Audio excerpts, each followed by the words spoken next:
주 예수 그리스도의 존귀하신 이름으로 8월 16일 아침 예배를 전능하신 하나님 앞에 다 같이 기도함으로 드리시겠습니다. 기도하시겠습니다. 하나님 아버지 감사합니다. 오늘 이 아침도 깨우시고 하나님 앞에 예배할 수 있도록 인도해 주시니 감사합니다. 오늘도 예배 가운데 주의 은혜로 함께 하사 하나님의 말씀이 우리를 인도하게 하시고 주의 말씀대로 승리하여 하나님께서 기뻐하시는 복된 그리스도인이 우리 모두가 되게 하여 주시옵소서. 예배 시종을 주님께 의탁하오며 예수님의 이름으로 기도하옵나이다. 아멘. 말씀 보겠습니다. 예레미야 50장입니다. 21절에서 32절까지의 말씀을 함께 보도록 하겠습니다. 이는 여호와의 말씀이니라. 너희는 올라가서 무라다임의 땅을 치며 그곳의 주민을 쳐서 진멸하되 내가 너희에게 명령한 대로 다 하라. 그 땅에 싸움의 소리와 큰 파멸이 있으리라. 온 세계의 망치가 어찌 그리 꺾여 부서졌는고 바벨론이 어찌 그리 나라들 가운데 황무지가 되었는고 바벨론아 내가 너를 잡으려고 올무를 놓았더니 네가 깨닫지 못하여 걸렸고 내가 여호와와 싸웠으므로 발각되어 잡혔도다. 여호와께서 그의 병기창을 열고 분노와 무기를 꺼내면 주 만군의 여호와께서 갈대아 사람의 땅에 행할 일이 있음이라. 먼 곳에 있는 너희는 와서 그를 치고 그의 곳간을 열고 그것을 곡식더미처럼 쌓아 올려라. 그를 진멸하고 남기지 말라. 그의 황소를 다 죽이라. 그를 도살하려 내려보내라. 그들에게 화 있도다. 그들의 날 그 벌 받는 때가 이르렀음이로다. 바벨론 땅에서 도피한 자의 소리여, 시온에서 우리 하나님 여호와의 보복하시는 것, 그의 성전에 보복하시는 것을 선포하는 소리로다. 활 쏘는 자를 바벨론에 소집하라. 활을 당기는 자여, 그 사면으로 진을 쳐서 피하는 자가 없게 하라. 그가 일한 대로 갚고 그가 행한 대로 그에게 갚으라. 그가 이스라엘의 거룩한 자 여호와를 향하여 교만하였음이라. 그러므로 그날의 장정들이 그 거리에 엎드러지겠고 군사들이 멸절되리라. 여호와의 말씀이니라.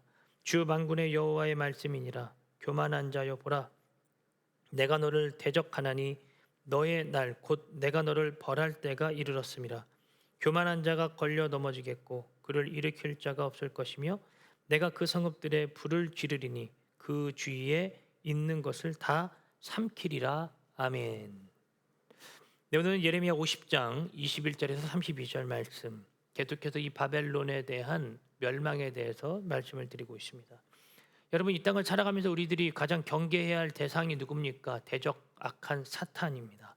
이 사탄은 끊임없이 우리를 공격하고 특별히 예수를 믿는 자들을 끊임없이 자신의 생각과 자신 위주의 마음으로 살아가도록 만들어 버립니다. 그것으로부터 벗어나려면 어떻게 되는가? 하나님의 생각을 붙드는 방법밖에 없습니다. 왜 사탄은 그러한 생각밖에 없는가? 오늘 이 본문 마지막 부분에 보면 29절에서 32절에 보면 사탄 마귀에 대한 이야기를 이렇게 해요. 그들이 교만했다. 여러분, 교만은 패망의 선봉이라고 말씀을 드렸습니다. 결국 교만한 자는 하나님의 뜻을 붙드는 자가 아니요 하나님의 뜻이 아닌 사탄의 생각을 붙드는 자라는 것입니다. 이 사탄은 하나님과 멀어지게 하는 것이 그의 목적입니다. 그래서 우리가 말씀을 읽고 기도하고 예배 자리에 참석하는 것을 때로는 귀찮게 하고 때로는 필요 없게 만드는, 이것을 해도 그만 안 해도 그만인 것으로 변질시킨다는 것입니다.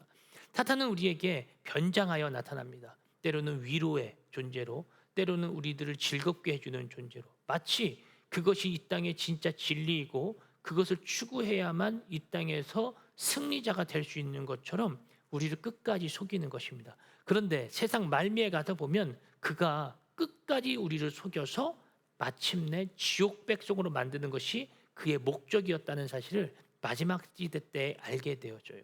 그런데 성경은 감사하게도 하나님은 성경을 통해서 우리에게 그러한 시대가 펼쳐지고 있으니 너희는 조심하라 라고 말씀하고 계시는 것입니다. 하나님은 끊임없이 우리에게 말씀하세요. 조심해라. 가장 조심해야 될 것은 너희들의 교만이다. 오늘 좀 뒷부분부터 잠깐 살펴보면 29절, 활 쏘는 자를 바벨론에 소집하라. 활을 당기는 자여 그 사면으로 진을 쳐서 피하는 자가 없게 하라. 그가 일한 대로 갚고 그가 행한 대로 그에게 갚으라. 그가 이스라엘의 거룩한 자 여호와를 향하여 뭐했다? 교만했다. 여러분, 교만의 선봉은 바로 이 사탄입니다. 그래서 음녀 바벨론이라고 하는 거예요. 바벨론 자체가 교만했기 때문에 하나님께서 자신들의 잠시 잠깐 이스라엘과 그 주변 국가를 벌하려고 했던 그 회초리, 몽둥이인 것을 망각한 채 자신이 뭐가 되는 것 마냥 거기서 교만해졌다는 것입니다.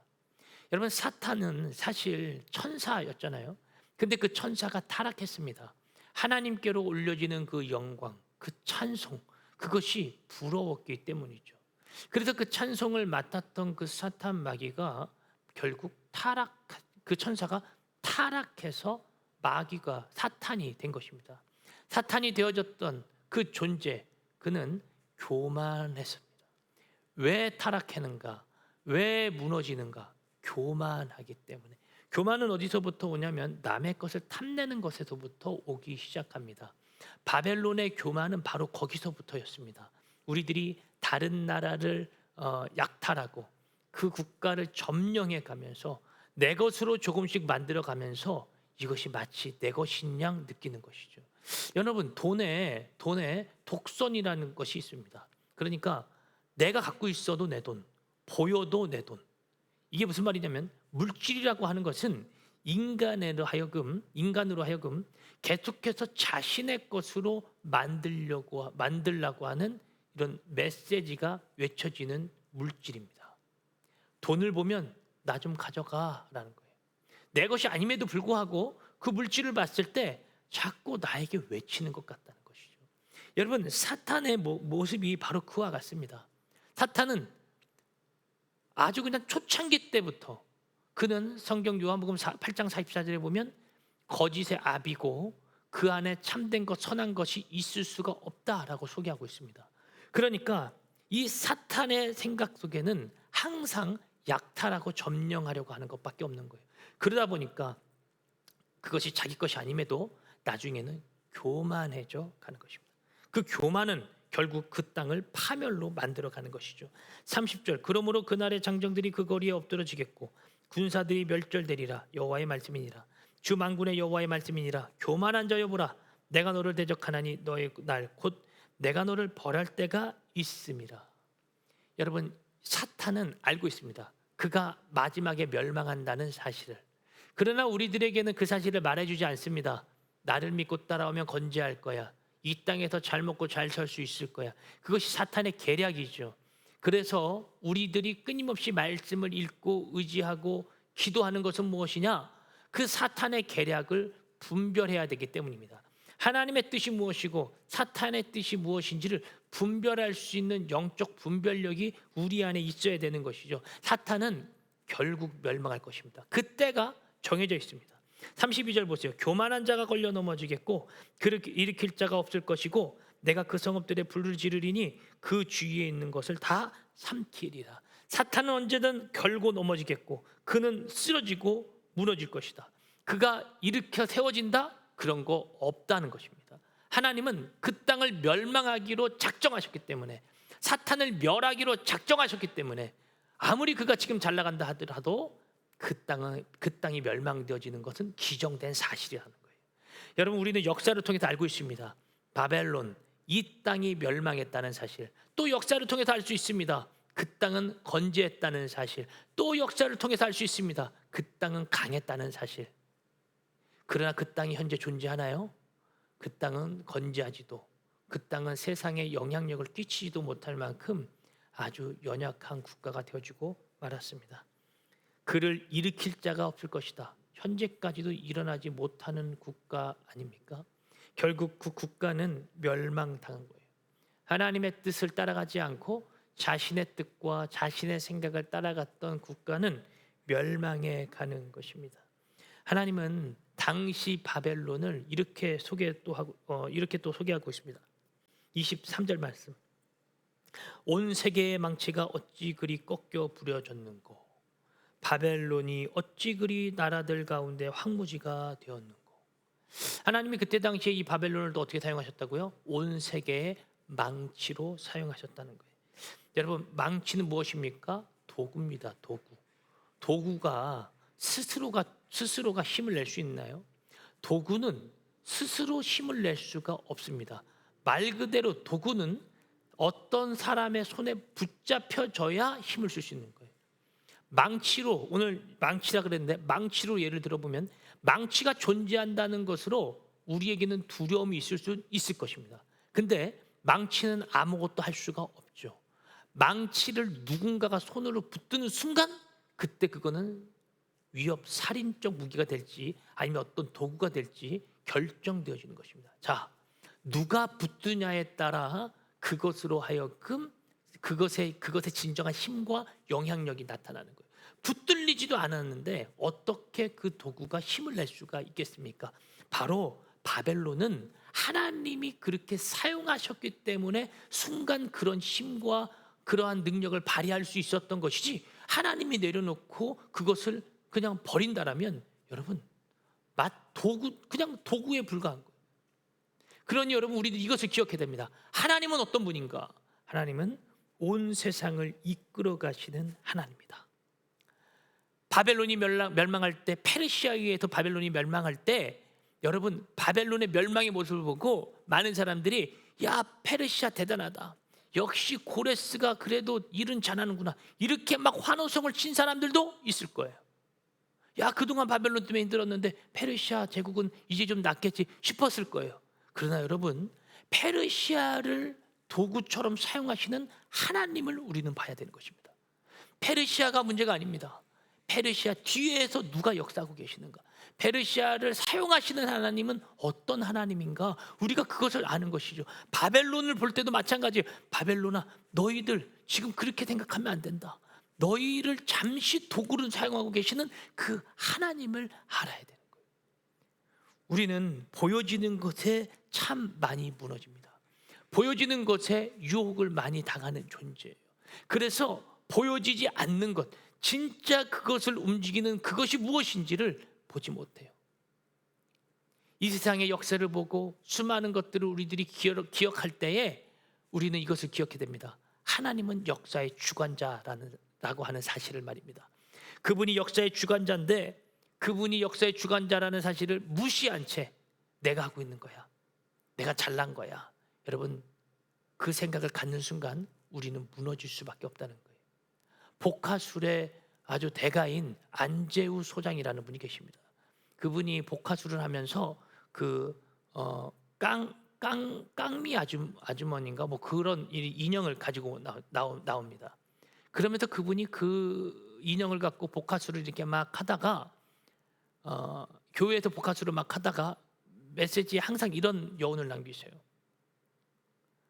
이것은 인형에 불과합니다. 이 인형 뒤에는 제 손이 있습니다. 여러분, 바로 이겁니다. 하나님께서 저와 여러분들을 하나님의 손으로 사용하고 계시다는 거예요. 하나님의 손이 없이는 우리는 절대로 이 땅에 존재할 수가 없다는 사실. 보이지 않지만 우리 뒤에는 그 하나님의 손이 존재하고 있다는 것입니다. 하나님은 우리가 하나님의 삶으로 살아가기를 원하고 계세요. 하나님의 손에 움직여서 살아가길 원하고 계세요. 그러나 하나님의 뜻이 아니라 내 뜻, 내 생각, 내가 잘난 것처럼 살아가면 어떻게 되는가? 이 땅이 멸망하는 것처럼 이렇게 멸망당하고 마는 것입니다. 그래서 28절의 마지막에 이렇게 얘기합니다. 바벨론 땅에서 도피한 자의 소리요, 시온에서 우리 하나님 여호와에 보복하는 것, 그 성전에 보복하는 것을 선포하는 소리로다. 결국 바벨론은 어떻게 했습니까? 성전 자체를 무너뜨렸습니다. 성전을 파괴하고 성전을 쓰러뜨리고 하나님의 성전이 무너지게 하는 것, 결국 하나님 그 성전 보복에 대한 그들을 또다시 심판하고 계시는 거예요. 말씀을 정리하면 여러분, 사탄은 끊임없이 우리를 유혹한다. 교만하게. 그러나 교만하다라고 하는 사실이 가질 수 없게끔 우리에게 더 큰 것으로 채우려고 한다. 여러분, 그것을 조심하셔야 됩니다. 하나님은 지금도 우리의 마음을 보살피고 계십니다. 우리가 하나님을 떠나 교만하게 되어지면 하나님을 예배하는 일, 하나님 앞에 나아가는 일, 성전에 나아가는 일을 무시하게 된다는 사실 꼭 기억하셔서 하나님의 말씀에 순종하여 내 뒤에도 그분의 손이 있어서 지금도 역사하고 계시다는 사실을 절대 잊지 않는 저와 여러분들의 하루가 되기를 주의 이름으로 축복합니다. 기도하겠습니다. 아버지 하나님, 우리는 연약한 존재입니다. 내가 잘난 줄 알고 여기까지 살아왔지만 그것은 나의 오해였습니다. 하나님은 지금도 살아서 역사하고 계시고 지금도 건재하시며 지금도 일하시는 역사의 주관자이심을 우리들이 믿음으로 선포했습니다. 바벨론이, 페르시아가 그렇게 하나님의 도구로 쓰임받고 있었음에도 그들은 그 사실을 모른 채 교만했던 것처럼 하나님께서 나를 사용하시고 나를 인도해 가신다는 사실을 믿음으로 고백하며 교만해지지 않고 주 안에서 겸손해지는 삶을 살아갈 수 있도록 인도하여 주시옵소서. 오늘 하루도 승리케 하실 줄을 믿사오며 예수님의 이름으로 기도합니다. 아멘. 말씀 마무리하겠습니다. 오늘도 주 안에서 승리하세요.